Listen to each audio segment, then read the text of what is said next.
I got many questions for you, brother. But one question I want to ask is that when I was doing my homework on you, I see that you had this particular look to you. You know what I'm saying? With the whole little furry coat on, not coat, but you know what I'm saying, the fur thingy, all black, that look in your eyes, the tats, like explain that look, the whole James Fury look. Like what's the meaning behind that? The meaning behind the whole James Fury look is just simply just being different. Okay. When I'm walking in public, I want to be able to stand out compared to the rest that is walking alongside me. If you see a whole big crowd in New York, right, walking down the street, you will notice James Fury, no matter what. You're going to see that guy in the top hat, you're going to be like, that's James Fury. Okay. He's different. Off rip, I'm different. I think everybody should be inspiring to be different and not like everybody else. Right. Now, do you also see other not former wrestlers, but wrestlers that have the same like look to them, or every wrestler is different in their own fashion?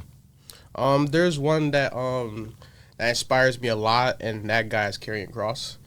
He has kind of somewhat of a similar look, but my look kind of comes from like some of my favorite movies that I've watched. Like the top hat thing came from Will Smith from Suicide Squad. He had this really nice look that I loved. It was like a snakeskin long jacket that I've been searching for still to this day. And he had like this gold belt. Instead of the gold, it's like, I forgot what kind of belt it was, but mine is a gold scholar belt instead. And then I got the top hat, but his top hat got some like cool stuff up here. I just have a plain black top hat. But that's where this look right here was inspired from. Okay, yeah. And same thing with the whole chain, with the, you know, Black Panther, the chain thing. This is Sabretooth. So like everything on my body and what I wear is like just basically a different super villain or just a casual villain that like I'm inspired by. Like Will Smith, Deadshot. Right here, Sabretooth / Wolverine. Even like okay, yeah. Even like my pants right now, that's inspired by Kraven the Hunter. You know, but nobody else is gonna know that but me. Right. You know, like even just the fur right here, Kraven / Sabretooth right there. You know, so I fuck with that. That's goes for all of my outfits. It's always inspired by somebody else that's a villain. Right, because you know when you come to being yourself, you got to get like inspiration from other places to inform it and tune it into yourself. And I see, like I'm like, it looked familiar, but I couldn't picture where it was from. So when you kind of explain it right now on the podcast, it's like, okay, I get it now. You know, the hat with the jacket, the Sabretooth, like.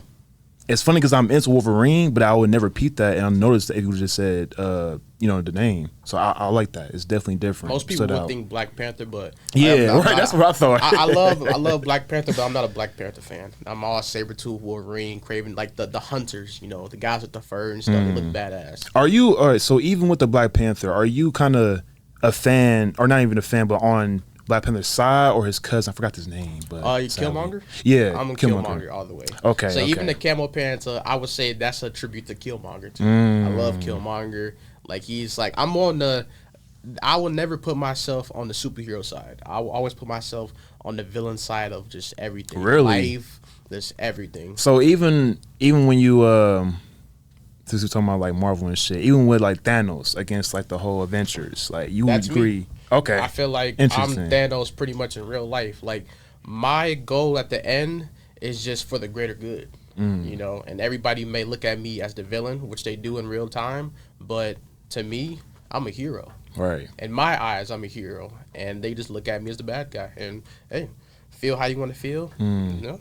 And that's got, you know, with certain villains, I ain't gonna say all, but certain villains do got motives that doesn't be completely wrong. It just got the ill intent behind it. So, like, when you think about, it's a lot, but just villains out there, even like an anti-hero sense, they're not necessarily villains. They're just, you know, take care of their own business. It may be bad. Magneto? Right. Magneto, he was treated very, very wrongly. Like, he literally, I'm pretty sure he watched his mother die. Yeah, he did. So it's just like, Magneto turned the way he is now because of what happened in his past, his story, you know. So I think about it like that with myself. Right. Think about guys like Green Goblin. Why did he turn evil? Why did Lex Luthor turn evil? You know, so I apply all of that to my life where it's like, okay, why did I turn my back on the people? Why did I start dressing like this? Because before, I was never dressing like this. Before, I was dressing like a bum in school. Before, I was wearing mismatched clothes, you know. Now I have a style. I actually have something that I go by now, you know, and that's all because of what I went through in my past. Okay. Well, okay, so with the look, what about the tattoo? Because I always see the tattoo that's on your like just one of your pecs. Is there like any behind that too or not? Yes, that's a really one of my most important tattoos and my first tattoo that I ever got, and it's TTIWIA. And a lot of people they always think that means like something sexual or just something random, like you just letters just put together for the love of the game. But no, that's not the reason. TTIWIA means the top is where it's at, and that originated from my older brother, Martel. He made that when he was kind of on the brink of like kind of like in and out of like not prison or jail, but like what is that thing where you go to when you're young? You're too young to go to jail. What is that called? Juvenile. Yeah, he was kind of in and out of there. He was doing really, really bad in school, like just like overall in life. And he made that in art class, and out of nowhere, he turned his life around. So he got that at his darkest point in his life. I got this tattooed on me at my absolute darkest point in my life. And the crazy part of that is I thought that was the darkest point of my life. I have not witnessed the absolute darkest point of my life. I feel like just now, I'm at the darkest point. Just now.